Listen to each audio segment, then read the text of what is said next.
Did it present any challenges, though, where you're designing a class and the game keeps changing, and now we have, Loot Reborn, and it's like, okay, well, yeah, does this add any kind of feature creep, or does it, any unique challenges there? Hey folks, this is Rhykker. Last week, I got to try out Diablo 4's upcoming new class, the Spiritborn. I got a full video of my impressions. Do check that out. I also got to interview game director Brent Gibson and class designer Bjorn Mikkelsen to ask for some more insight. I asked how the Spiritborn is different from the Diablo 3 monk, how it's going to fit into the meta from a balance perspective, how the Spiritborn just doesn't completely overshadow the melee rogue, and more. I also asked about how they plan to introduce other new classes in the future, and their answer surprised me and actually is going to help us guess at what classes are going to come next. Now, before we move on, just a quick word from this video's sponsor, Incogni. You ever wonder how you get spam calls, texts, and emails all the time? It's because there's thousands of companies out there collecting, aggregating, and trading your personal data, and it's all legal for them to do. However, you have the right to demand that a data broker deletes whatever personal info they may have about you. But realistically, for you to track down and contact all the companies to make these requests, it's just not reasonable. That's where Incogni comes in. It's a service that does all of that for you. It reaches out to data brokers on your behalf, requests your data be removed, and deals with any pushback they may give. And you'd be surprised at how much of your personal info may be out there. Not just your full name, email, and phone number, but also things like your employment history, your home address, your relatives, possibly even your social security number. Here's my Incogni dashboard. You can see that I've got 4 requests left in progress and 62 have been completed. I've been using Incogni for over a year now after I'd started getting a lot of spam texts. I don't know what started it all. I don't know if it's because I signed up for some store's loyalty card or because of some big data breach. I know LinkedIn has repeatedly had data of hundreds of millions of its users scraped and sold on the dark web. But now that I've been using Incogni for a while, I barely get any spam messages anymore. So take back your data, stop the spam, go to incogni.com/Rhykker and use code Rhykker to get an exclusive offer of 60% off. That's incogni.com/RHYKKER and use code Rhykker or click the link below to take your personal data off the market. All right, now we're going to dive right into the interview. Hi, I'm Brent Gibson. I'm the game director for Vessel of Hatred. I'm Bjorn Mikkelsen. I'm a class designer for Spiritborn and Vessel of Hatred. First off, those job titles, those job descriptions, do you want to briefly discuss what that means? What do you guys do day to day? Yeah, as the game director, I'm taking a look at all the pieces that are being put together in the expansion. So I'm making sure that we're looking at how that fits into the current live game, talking about the new things we want to add, which we're talking about the Spiritborn today, which I'm super excited about, and help guide the team with vision and making sure that that all comes together in the best way possible. So I mostly work on just everything with the new class, pretty much. From original concept through skill prototyping, creating all the legendaries, creating all the paragon, creating everything that goes into a class, working alongside the VFX teams, the animation teams, everybody, to just kind of take this idea and make it real. And I think people don't quite grasp how much time and work goes into designing a class. This didn't start after Diablo 4 released. You've been working on this for a long time before. Yeah, we've been working on this for like several years now, honestly. The original idea was born a while back before we even launched. Well before we launched, and we've been working on it ever since. Now, the title of game director on Vessel of Hatred, how does that contextualize into the Diablo team as a whole? Well, the team is a very large team. We are one team, so we all have things that we're focused on, trying to make sure that this big, beautiful, brilliant game is coordinated and making sure that everything is fitting together. And so, where we have folks focusing on the live game right now, we've been focusing on the expansion, and we've been coordinating tightly, making sure that it all fits. We're looking at the Spiritborn. There was speculation in the community on okay, are we seeing a little bit of Witch Doctor, a little bit of Monk, a little bit of Amazon? Were there any inspirations in any way, be it flavor-wise or mechanics, from past Diablo classes? Yeah, we take a lot of inspiration from a lot of different places. We we do know what works well in the game. And so when you look at the Spiritborn, you're going to see us visiting concepts that we know are perfect fits for the Diablo world. And whether that is looking at classes we've done before, or in games before Diablo 4, or looking at our current classes and how that applies, there's a lot of inspiration coming from everywhere. Yeah, we take inspiration from everywhere. It's also just, there's a massive amount of history with Diablo to be aware of and like pay attention to as we're working on things. Even just like from a general class design standpoint, it's important that, classes have some, even just a small nugget of, resonance with players that they recognize and that is intuitive to them. So like there will always be something that maybe you kind of sort of slightly recognize there, even with a new thing. But we really wanted to make sure that it also stood out kind of as its own thing. Even though we're taking the inspiration, I think the mix that you're going to see with this class, it's a different formula than we've had before. It's very fast. It's very customizable.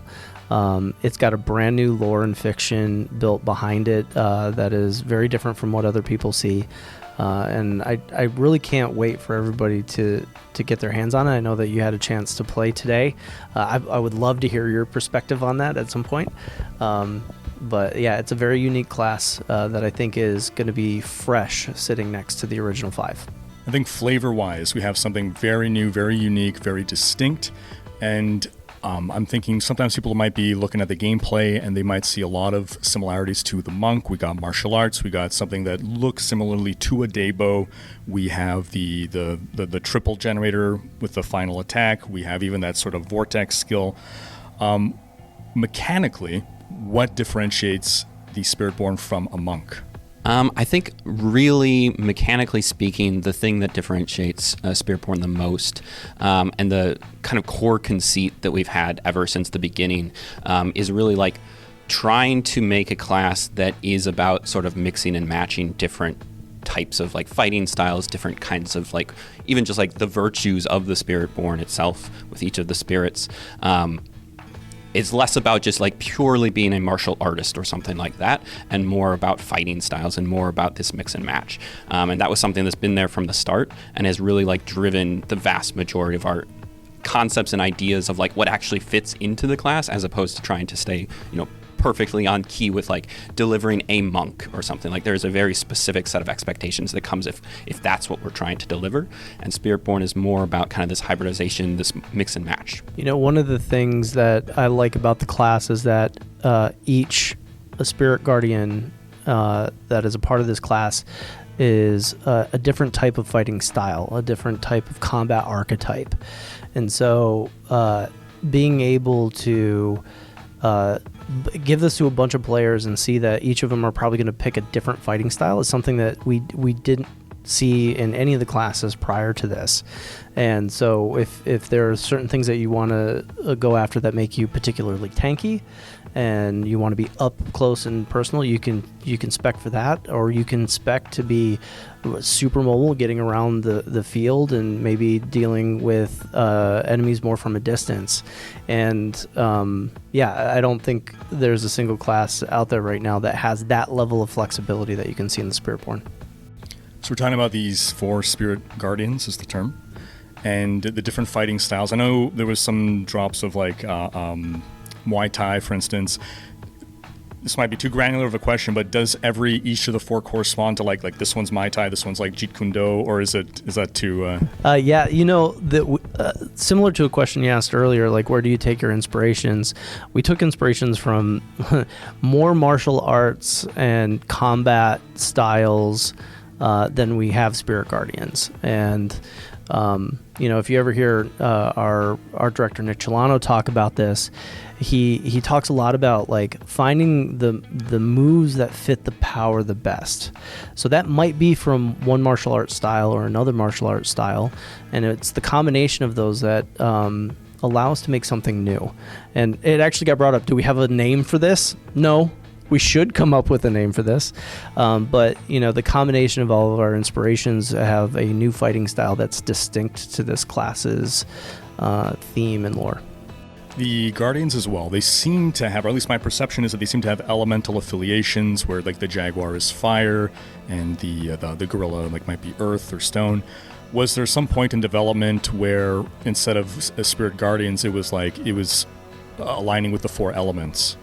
Yeah, I mean, it's actually really interesting because kind of the way we look at it is that you can almost make a comparison to Sorcerer, for instance.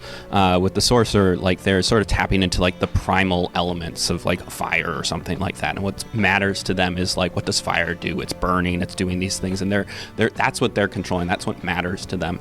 And for Spiritborn, it's almost the starting point for them is really like much more internal, like who they are and what drives them.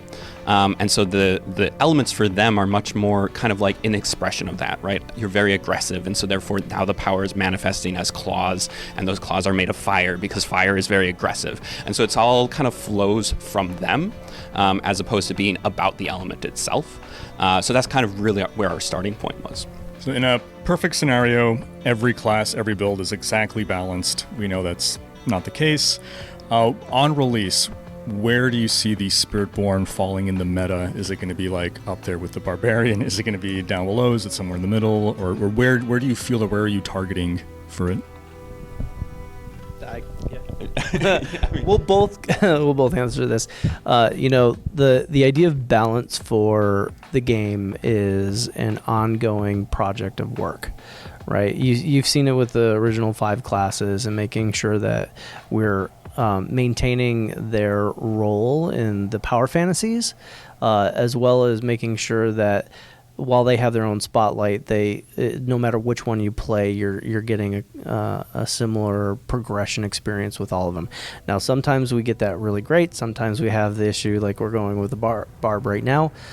So the goal is with the Spiritborn is that it has its own unique style, but can sit next to the other classes as an equal. And so the intent is to come out with something fresh from a fun and play style, but making sure that it is not jeopardizing the other 5 classes as well. So we'll be doing our best to make sure that it's coming out as an equal. Now, that being said, this is a highly customizable class. And so I see a lot of permutations in this build that are going to be emerging and exposing itself as millions of players end up getting a hold of it. And we're ready. This is, with a live game, this is the thing that we do every day. Yeah, I mean, we have an awesome live team. We'll be handing it off largely to them as well as the community to sort of see where Spiritborn goes from here. Largely our goal is just to provide new ways to play and like different things to feel, and like really what we're listening for is like, is there anything you're trying to do with it that it seems like you should, but it's not quite working. When we think about like things being like maybe too strong or too weak, there are limits to like, is this functionally breaking the video game, or is this so powerful that it makes everything else feel worse, right? Like that's really what we're concerned about, because we want to have all of these options for people. And maybe it's not even like that your build is bad, but if it's like magnitude worse than something else, Diablo is a game about min-maxing, is a game about power fantasy, and if someone's just that much stronger than you, that can sort of make you pale in comparison, and we don't want anyone to feel like that, especially with something with Spiritborn, where it is so personalized and that sort of thing. So that's what we'll be listening for, and we'll of course be, trying to make sure that we're allowing that we deliver on the fun that we've kind of promised. On the topic of, I guess, the different design spaces, so rogues have sort of like half of the rogue is the agile melee warrior. Spiritborn is an agile melee warrior. How do you ensure that they're not both in the same space, that the Spiritborn doesn't just overshadow the melee rogue now with all the extra customization and all the extra options and all the extra toys that it gets to play with? This hits home for me. I did a lot of work on the rogue as well. There have been a lot of different discussions about it. largely are trying to fill sort of different niches to some extent. Like for instance, the Spiritborn flexes much more into the mystical side of things, that sort of thing, whereas Rogue is much more low fantasy and much more sort of like cunning to some extent, you might say. And so we're really trying to deliver on those class fantasies at the very highest level. We're trying to deliver on those class fantasies, with the Spiritborn being very adaptable and very, very much about expressing themselves in the world, and the Rogue being a little bit more about, being sneaky, kind of a little bit of a cheater, that sort of thing. And so like driving them apart in ways that feel appropriate to each of their classes kind of gives them their own niche. When it comes to like movement and things like that, the Spiritborn, it lends itself to a few different types of movement, like whether or not it's like freely moving them out around the map with like soar and kind of like teleporting-esque around, versus like engaging with enemies with gap closers, that sort of thing. We tried to make its movement a little bit more about aggression and more about kind of the combos that it sets up, whereas the Rogue is a little bit more just about zoom speed, just kind of go, go, go, like you can't catch me. And so they have different flavors of movement. In an ARPG, there's a lot of different types of movement, and ultimately you just kind of want to go fast. And so like you can boil it down to some extent, but that's also a thing that we want, most classes to have access to. So like that's a thing that we've tried to find different flavors, if that makes sense. So I think for the Barbarian, one of the unique design challenges was ensuring balance when it has so many weapon slots. What were some of the unique design challenges of the Spiritborn? Yeah, I mean, speaking to the Barbarian or really any kind of class, talking about the weapon slots, one of the ways that we look at that is in terms of kind of where classes draw their power from. So for instance, with the Barbarian, the fact that they get so many weapons is sort of their class mechanic to some extent. And they have other things like the arsenal system that add more power. But like really like having all those weapons, that is the Barbarian fantasy. And for the Spiritborn, on the flip side, it is about like your relationship with these spirits, the spirit hull. And so for us, the largest challenge is how did we get that right? How do we deliver the very large number of permutations that like even just having like 4x4 like can make, and making sure that like each of those still feels good but also feels like distinct, because like there's no reason making like 10 different combinations if like they're all just going to be the same thing with a different color or something. And so that's a thing that we paid a lot of attention to, and it was like one of the first things that we were prototyping was like trying out different skill combinations with each spirit and being like, does this feel like a unique play style? Does it feel, representative of like someone who's going to resonate with each of these spirits? One of the interesting things about the Spiritborn is that we deliberately went after being great at hybrid. And so a unique challenge that comes from that is like, how do you maintain its identity when mixing and matching strong identities like we have with the Spirit Guardians, without losing itself? And I think we've iterated on that every single day and continuing to iterate on that every single day until we ship. Today was a great day to be able to show it off and see people are like, we get the fantasy, it has an identity, and the hybridization portion of that has really opened up endless opportunities. And one thing that was very important for you guys with the Spiritborn was to ensure that it's connected to the world. It's connected to this region that we're going to explore, Nahantu, the Vessel of Hatred. Was this just specifically for the Spiritborn, or do you feel this is a design philosophy for new classes in general? Yeah, this is a design philosophy for any class we decide to go after inside of the franchise. Ultimately a class is about a power fantasy, and I don't believe you can really deliver on that fantasy without having some foundational background, right? Whether it is what you believe in as a class or where you come from as a class. Ideally, you have both of those. I think that really starts to help shape it in a way that makes it unique. I also think that people, when they choose their classes, let's say you get a new fan that's never played this RPG before, that's the place that they come from first when they're picking their class for the very first time. Is like, what fantasy am I trying to fulfill? And then they start digging into the power sets, and our job is to make sure that those power sets accurately represent those fantasies, so that you feel good about your choice. Actually, so what will be the very short answer to someone saying, what fantasy is it trying to fulfill? Like, just Yeah. What's the one sentence pitch for the Yeah, Spiritborn? this is the martial arts class that power is infused with the spirits. So I might have misunderstood during the trailer earlier, so correct me if I don't have the right understanding. But lore-wise, the Spiritborn have stayed out of things because they didn't want to get noticed. But now Narelle is bringing Mephisto to them, so they've had to get involved. So if I'm a new player and I'm playing Diablo 4 for the first time, and I take the Spiritborn and I'm playing through the storyline with Lilith before Narelle is going to Nahantu, how does that work? So there's a little bit of suspension of disbelief when we talk about the lore, and I could definitely see a version of this where a rogue Spiritborn leaves the area to get involved early, but the one thing that we wanted to make sure of is that if you're new to the game, you can pick any class you want and play it from the beginning. We wouldn't want you to have to wait to play the Spiritborn until you get to the expansion content. We've also designed the campaign in a way where if you are halfway through the campaign and all your friends have completed it and the expansion comes out, we're going to let you catch up. We'll let you skip to your friends and get back into the story. And so it's important to us that we're not telling you how to engage with the content, and creating the choice and options to get into it from any angle, from any different player type.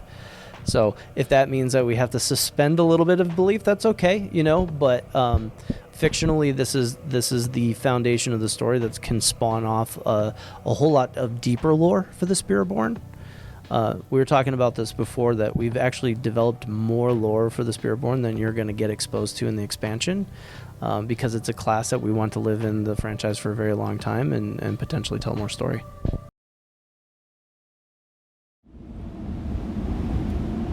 Definitely a rogue Spiritborn. That guy doesn't listen. When it comes to ultimates, I feel that some of the classes struggle a lot with any ultimate that deals damage. Oftentimes, you don't tend to see used in builds very much. From a superficial playthrough, I feel like the Spiritborn ultimates are incorporated much more into builds. Did you have any learnings about ultimates? Are you guys altogether unhappy with where the ults of the other classes have landed in the meta? And did you design these differently in order to make them used more? We've been working alongside the live team this whole time, kind of in parallel. I think they sit like 20 feet away from me. We're always playing the game as well. And so we've been very conscious of kind of where ultimates have landed, and they've had, sort of middling success. They're always awesome to see, but they don't always fit into a build. And so there's been a ton of learnings that we have tried to apply from the live game of what is successful, what are people actually looking from them, maybe what are some new things that we can try. For the Spiritborn especially, having the ultimates be the point where you get to actually summon the ruler, that's like the coolest thing you can do. And for them to not get used would be incredibly sad. So we tried really a lot of different methods to try to make them more usable, give them a little bit of different use cases, as well as giving them kind of their own passive tree, even for specifically tailoring how they work, other bonuses they might give to you. So if you want to use them more, they can be even more powerful than maybe just if they didn't have those passives. As well as kind of trying to intertwine them with the kit more. They all have the same spirit tags on them. They all still get them from the class hall, which allows you to sort of augment them the same way you'll augment the rest of your skills. We tried to bring them up as much as we could, and we'll see kind of which works. So you guys have mentioned a few times how building the Spiritborn in the midst of a live game, you're able to use a lot of learnings from the live team and how things are going. Did it present any challenges, though, where you're designing a class and the game keeps changing, and now we have, Loot Reborn, and it's okay, well, yeah, does this add any kind of feature creep, or does it, any unique challenges there? All the pain. Do you want me to have an answer for that one? I'll take that. See if I can say something. It'll give you a second to think. It's a blessing and a curse to be working on a live game and making a new class at the same time. So, we're so happy with the way that Season 4 worked out.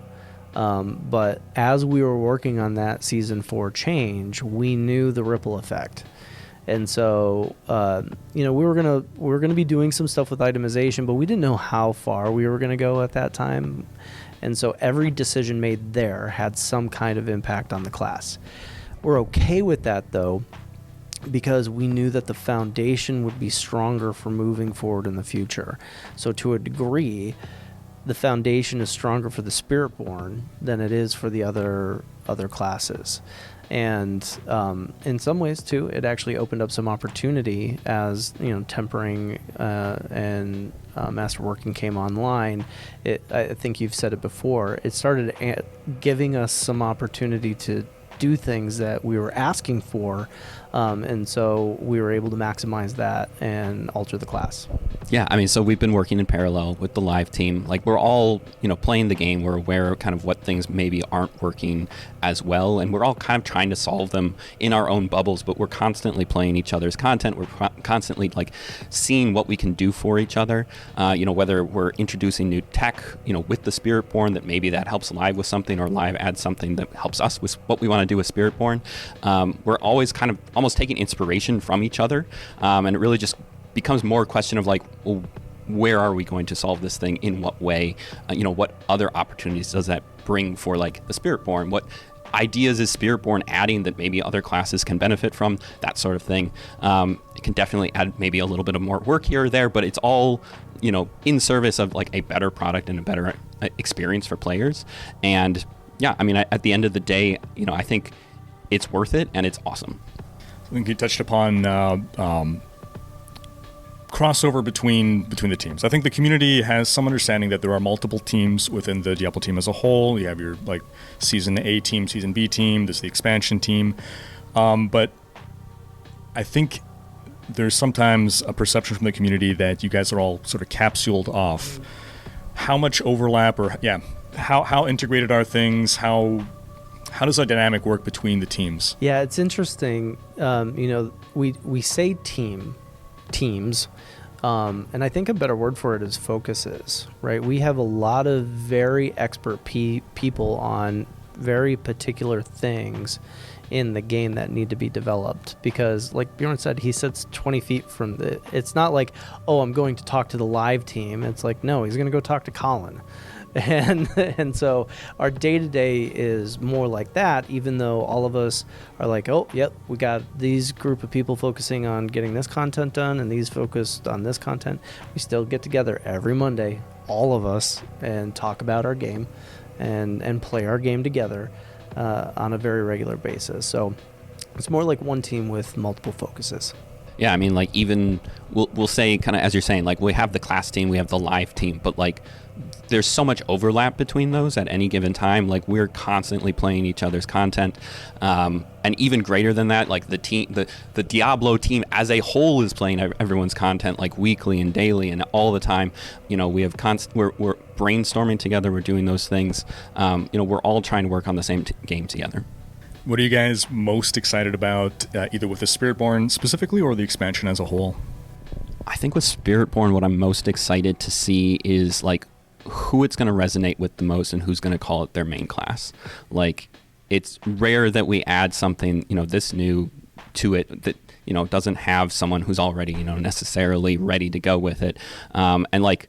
There's something about finding your main class that we expect everyone wants to try classes, but there is a certain amount of just really finding something that resonates with you and just is the thing you were looking for and kind of coming home to it a little bit.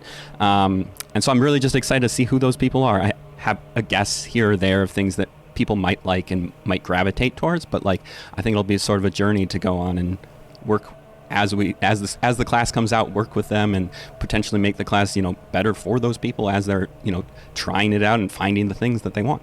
I think another thing that I'm really excited about is it's almost from a developer side. How many opportunities do you have to add lore, canon, a new archetype to a fantasy and a franchise that has been around for that long? I mean, this is a once-in-a-lifetime thing. and you take that seriously, and you want to get it right, and you want to make people proud.